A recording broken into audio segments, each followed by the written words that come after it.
have another guest, a guy I used to do some work with back in the day with the New York Giants. He also is the host of the Bank Shot Podcast with WFAN.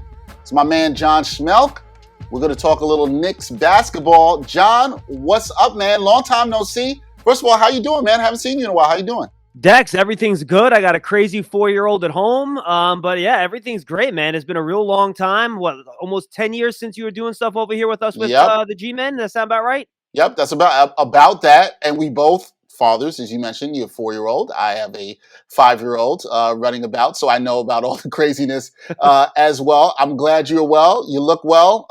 The Giants, could be a little bit better, but I know you are doing well. But we're not here to talk NFL. We're here to talk about the Knicks. You and I have always had great conversations about the Knicks. We're always talking about this. I guess we'll start here. I don't know how you feel, and I think you probably were shocked. Last season, I don't think the most optimistic Knicks fans saw it coming at all whatsoever. Yeah, we did not see that coming. Of course not. No. Couldn't see it coming. This year, headed into the season, what were the expectations, and what have you made of this team the way they've started this season?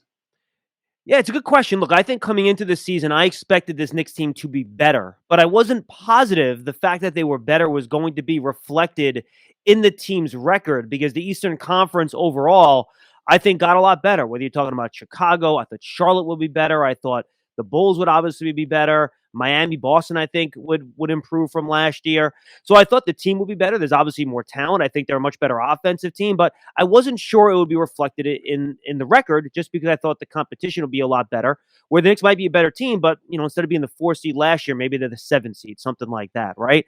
In terms of how they've played, I actually am more optimistic now than I was before, because I think the way Tom Thibodeau has adjusted the way this team's playing offense, keeping it more wide open, taking a lot more threes, has really made the ceiling a little bit higher, where I think this team, if everything goes right, could maybe even approach 50 wins. If everything, again, goes right, guys stay healthy, all that stuff. I think they have a shot at that now because their offensive style is better.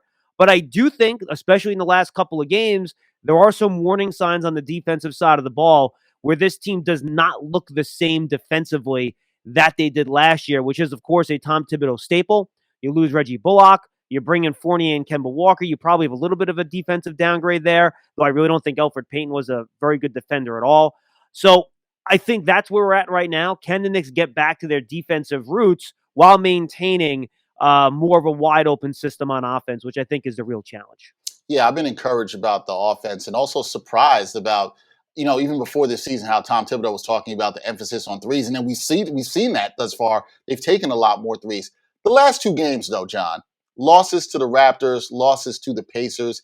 Is there any cause for concern? But especially when you look at the Pacers game, they didn't make shots there. But are you more concerned about the defense or the fact that they really haven't made the 3-pointers that we saw in the first 6 games of the season?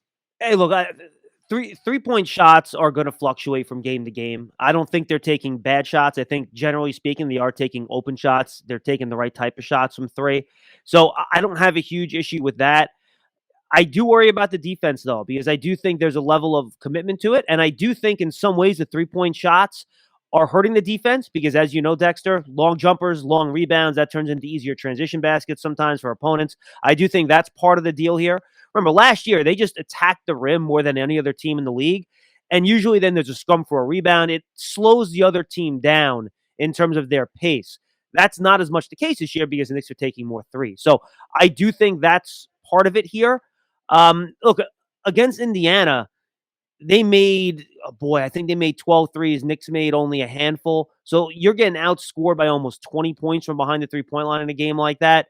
It's going to be hard to win. When Miles Turner's hitting 7 of 10 from 3, it's one of those things that happens sometimes. I wouldn't put a huge, big, spotlight, big trouble in front of that game. But look, the Raptor game was troubling. The loss to Orlando earlier in the year was even worse than that because Orlando's just not a very good team. So the defense just has to really get back to where it was last year. And if it can, I think this team will be able to stay out of that play-in tournament.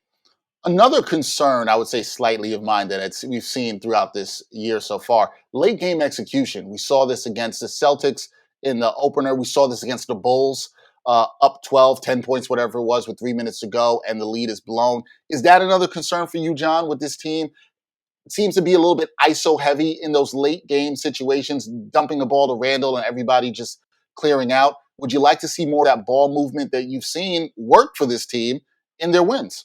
Yeah, I'd like to see Randle part of a two-man game, right? Let him screen for a Derrick Rose or a Kemba Walker, even an RJ Barrett or Fournier, and let him work off the ball a little bit. I do think it's been a challenge for Randle this year. It's almost harder for him because he's being asked to do less. Last year, he was asked to do everything because he was the only good player on the team that could score consistently in the half court. So it was easy. Julius, go do your thing. But now this year, with so many other guys on offense that can contribute, I think he's still figuring out, all right, when do I shoot? When do I pass? Where can I get shots in the floor of the offense? When do I have to ISO? So I think that's something he's trying to figure out here. I think he's doing a decent job of it. I still think he has a couple times a game where he says, all right, I'm getting the ball here. I'm shooting it no matter what. He shouldn't have to do that. And he should be able to play off the ball more because now he has guys that can get him the ball for easier shots. Like he doesn't have to take these, 15, 17-foot fadeaways because he can get better looks if he sets a screen, rolls to the basket, does a strong pick and pop, things like that. So I agree. And I think those late game scenarios are, part of the bigger feeling out process here of exactly how this offense is going to work and how Randle fits into it. Remember, Dexter, we've seen some games where we've taken 20 shots. We've had a couple games where we've taken less than 10. Yep. So I do think this is still a feeling out process for Randle. I want to go back to the three-point attempts for a second with the Knicks, John. Do you think this is good for the team? Because you sound like you feel like they do, because I think it's good. They look a little bit more modern offensively, you should say. Are you concerned, though, that it can swing one way where they're taking too many threes? Or do you think the team has the ability to recognize when maybe the three-point shot's not going? We saw a bit of this in Indianapolis, where they didn't take as many threes when it wasn't falling in the first half. In the second half, they scaled back on that. So what do you think about the three-point in terms of their offense? Good or bad for the Knicks going forward? No, good. Look, I think you need that in your arsenal, and I think it's good that it's there when you need it. And to your point, I think they only took 24 threes against the Pacers. Yep, I think it was a season low for them because to your point, they weren't making them. They only made 5 of them. And I think the important thing is that you want to have that in your bag so you can maximize your offensive output and your efficiency and all that stuff with the analytics. I think you have to do that in the modern NBA. But I think what you like, Dexter, is that they have guys where if the 3-point's not shot's not falling, they can get shots in the mid-range. Kemba Walker is one of the best pull-up mid-range shooters in the league. Derrick Rose is a good penetrator. Julius Randle can penetrate or post up. RJ Barrett is a strong player that can get to the hoop with his left hand. So they have guys that can create shots in that mid-range where it's not an efficient shot. It's not a shot you want to target. But especially at the ends of games, sometimes those are the shots you have to take because those are the only shots that the defense allows you to take. And I do think the Knicks have guys that can make those shots when, to your point, that 3-point shot's not falling. Yeah, I think they do it. I'm glad you brought up the mid-range and their ability of some guys to hit that well or get to the basket. So those are options that they have offensively. Going back to the defense also, again, you talked about how the signings of Kemba Walker, Evan Fournier, most people, I think, expected the Knicks to take a bit of a step back on defense. Do you still think they can be a league average defense just because of the scheme and the way Tom Thibodeau coaches, that you're still going to get a lot of effort out of Kemba, out of Evan Fournier for the Knicks so they can still be at least a league average defense? I mean, they better be a league average defense. If they're not, it would be a real problem for them, and they might be in that play-in tournament. I think you'd like to get them into the top 12, maybe somewhere between 7 and 12-ish area, 6 and 12-ish area, and I think you'll be okay if you're somewhere in there. Top 10 would be preferable, obviously. Look, they can still get there. RJ Barrett has shown to be a very good wing defender this year. I think that's the part of his improvement that I've been the most satisfied with so far this year. I know he's had 3 really good scoring games in a row, but to me, it's the defense and the other things about being a good teammate and really kind of being that ultimate support player that can do a little bit of everything. I think that's the perfect role for Barrett right now as he continues to improve offensively. And look, Kemba Walker tries. The problem is he's 5'11", 190 pounds. I mean, there's just only so much he's going to be able to do. I think he does lead the league in charges taken this year. So I think he's been a pretty good help defender. But he has struggled at the point of attack, and that's going to happen. But luckily, you have Mitchell Robinson, who's still an excellent rim protector, excellent shot blocker. And look, Fournier, he's not Jamal Crawford bad defensively. He isn't in that category for, Knick fans that go back that far. He's okay. He's not good, but he's okay. He's probably below average is the way I would phrase it. So, yeah, they certainly have the talent, the players, and the makeup to still be, at worst, a league average defense. Okay, and I'm with you on that. I think they're going to need to be that if they're going to. If they're not, they're in trouble. Yeah, they're in I'm big with trouble, you on dude. that. They're in big trouble if they're not that. You brought up RJ, which I wanted to ask you about, and you hit the nail on the head, of which I agree with, which is the thing that's been most impressive to me for him has been his effort on the defensive end and how good of a defender he's looked. We saw what he did against Tatum. We see him on DeRozan in the Bulls game. He's taken on that challenge. On the offensive end, what have you liked about his game too? We saw the improvement in shooting last year, John. Now, when he shoots it, I feel like, okay, RJ can hit this. This is probably going in. No, I'm with you. I believe in the shot. I think that the work he's put in, it looks better than it did when he first came out. It's much less stiff. It's much more fluid. They've done a good job with that. However, the Knicks player development staff has altered the shot. RJ buying in and doing it. They have that Noah shooting system in the gym now, which measures arc that helps shooters. So, put all that together. I believe in the shot. You're right. If he's open, take the shot. I believe he can make it. So the next step in his evolution now is, but he's doing that mostly on catch and shoot, which is perfect. That's how you should start. So the next evolution in his offensive game now is creating his own offense. And he's not a A-level half-court athlete in NBA terms. He's not super jittery. He's not super start and stop. He doesn't have that type of shiftiness to consistently get separation. Now, in the last 3 games, he's done a good job of getting downhill into the lane, clearing the defender, getting separation, and making layups. He's got an easier shot. So he's never been a very high percentage shooter at the rim. We've seen that improve so far this year because I think he's getting higher quality shots at the rim. That needs to continue. Too many times in the past, he kind of just jumps into defenders, tries to muscle the ball up, and those are just really difficult shots to make. And he's not taking as many of those this year. So I think his shot selection is a lot better. And then I think his pull-up in the mid-range has improved, where if guys are going to drop off of him, he's confident to pull up at 15, at 17 feet, to take that jumper off the dribble. So a lot of Knicks fans want him to be this 25-point-per-game superstar. I'm not sure that's ever what he's going to be. That doesn't mean he's not going to be an excellent NBA player, perhaps an all-star level player, if he can do everything extremely well, even if he's not elite in terms of scoring. Yeah, that'll be good. I think Knicks fans should sign for that. I don't think they Yeah. should complain for that at all. Okay, Knicks are 5-3, 5-3 start to the season. They'll play the Bucks tonight. We'll get into that in a second. What are the keys for this team, in your mind, to make another playoff appearance, to stay out of the play-in tournament, as you talked about? What are going to be the keys for this team in terms of consistency throughout the season? Get the defense back to what it was last year. I think that's number one. Number two, keep the offensive flow going the way it is. Be willing to shoot threes, hunt open three-point shots, eschew the mid-range. Don't go after those shots. I think they've done a good job of all that. And then 3, which is something that they can't control, but Dexter, you know how it goes in every sport. You got to stay healthy. Yeah. I'm sitting here in the Giants facility doing this, and the Giants have basically lost 8 of their top 13 offensive players at different points during the year. You can't win that way.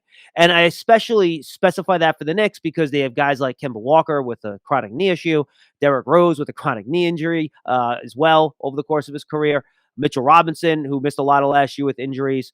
So can they keep these guys healthy enough? Now, they have some pretty good depth with some young guys, whether it's, Quickly, Grimes, Deuce McBride, but it's still not Rose and Walker. So you have to stay healthy. And I think those are the 3 things that you're looking at. And then I think the other game we're going to play all year is, when is that next superstar going to demand a trade and say, I want to go to the Knicks?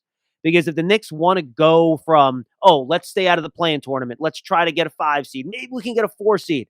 That's still a long, it's easier to get there. It's a lot harder to go from that 4 or 5 seed to the 1-2 seeding to talking championship, right? And the only way this group gets there, in my opinion, is still by making that big trade for a star. So who's it going to be? What do they have to give up? When is it going to happen? That's the kind of sideshow that we'll be dealing with all season. Yeah, that's always going to be there, John. That's definitely going to be there. All right, they play the Bucks tonight, defending champs. I would think this should be a pretty good test for the Knicks. We heard Julius Randle talk about how much he liked seeing what the Bucks did, the way they were able to grow organically. You just talked about how the Knicks could possibly grow in different ways.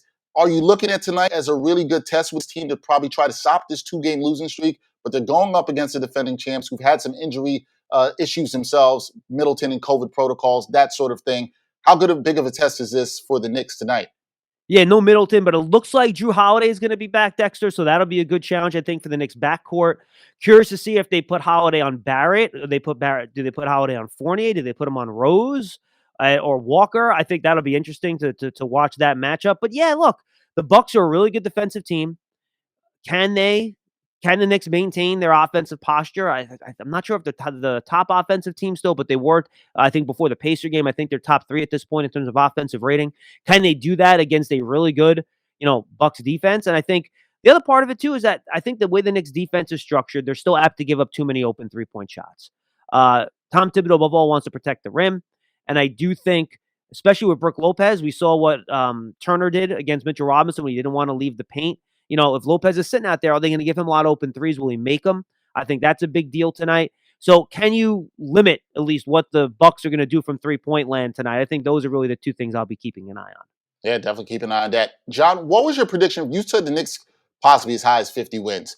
What was your prediction for the team before the season? And do you still see them? I had them from 45 to 48. But where do you see them now from what you've seen? Small sample size, 8 games. But where do you see them going now?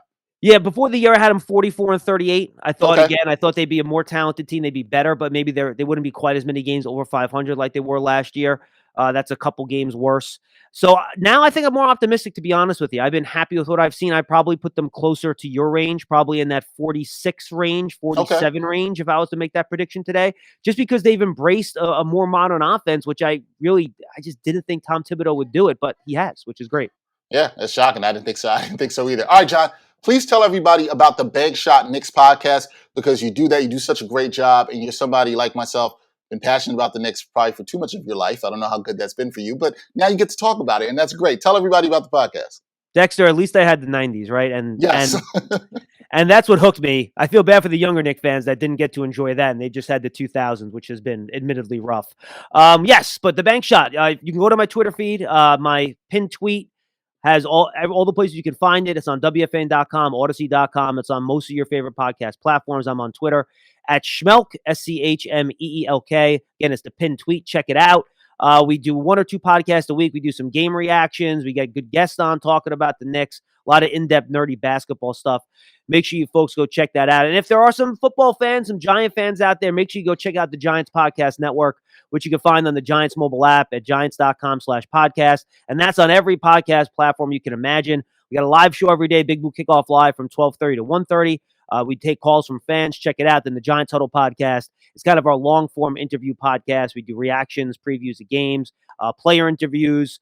Bob Pop is doing a special series now when he looks back on Giants history. So a lot of good stuff. Make sure you guys go check that out on the Giants Podcast Network. Yeah, everybody, seriously, check that out. All the folks over there at the Giants, they do fantastic work.